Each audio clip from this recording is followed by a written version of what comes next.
Alone, Fugaku considered the incident of the previous day. Listening to the raindrops beating down on the roof, he sat with eyes closed and arms crossed. He was off duty. Itachi had left on a mission, and Sasuke was at the academy. His wife had also gone out to do the shopping. The only person in the house was Fugaku. When they passed each other in the hallway that morning, Itachi had not greeted him. His son hadn't so much as glanced at him as he passed by, and Fugaku regretted that he hadn't been able to reach out to Itachi then. His dealings with Yashiro and the others, together with the kunai that had scarred the clan crest, made Itachi's position clear.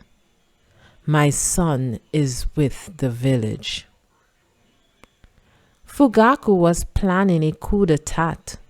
That was the complication that had to be prevented at any cost. A ninja of Itachi's caliber going over to the enemy was enormous. That success or failure of the coup rested on which side could claim Itachi as its own. But Fugaku couldn't decide if it was the right to force his son to bow to him.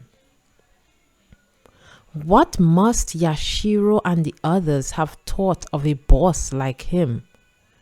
No one would accept a captain who couldn't even make his own son fall into line. And there was still the lingering doubt about Shisui's death, further deepening Itachi's isolation within the clan. Excuse me? A girl's voice interrupted Fugaku's thoughts. A visitor. Standing up slowly, Fugaku stepped out of his room and headed toward the front door. You.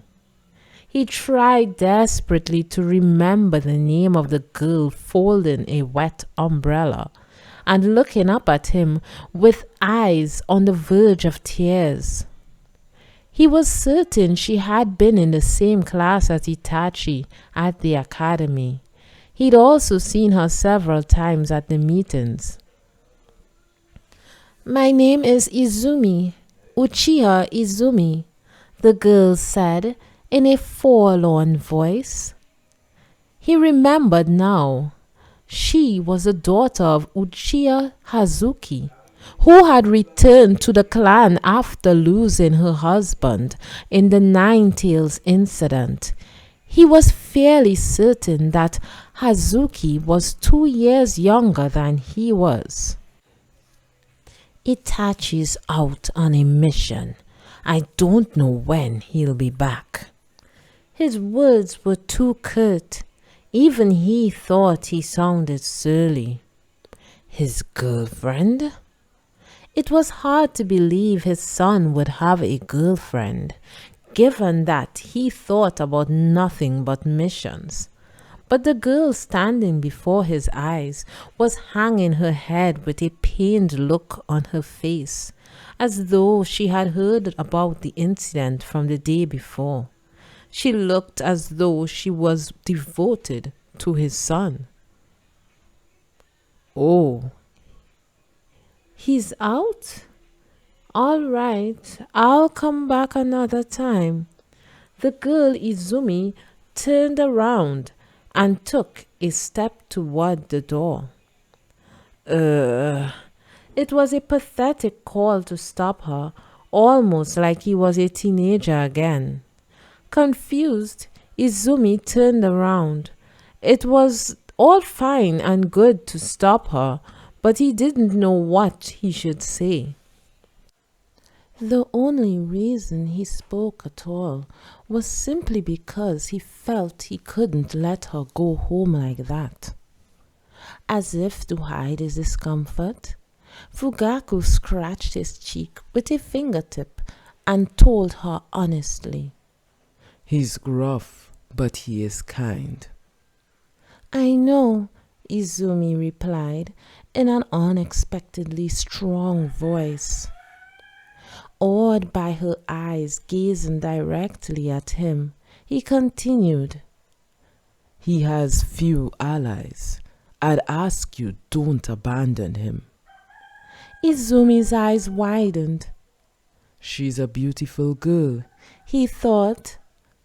please.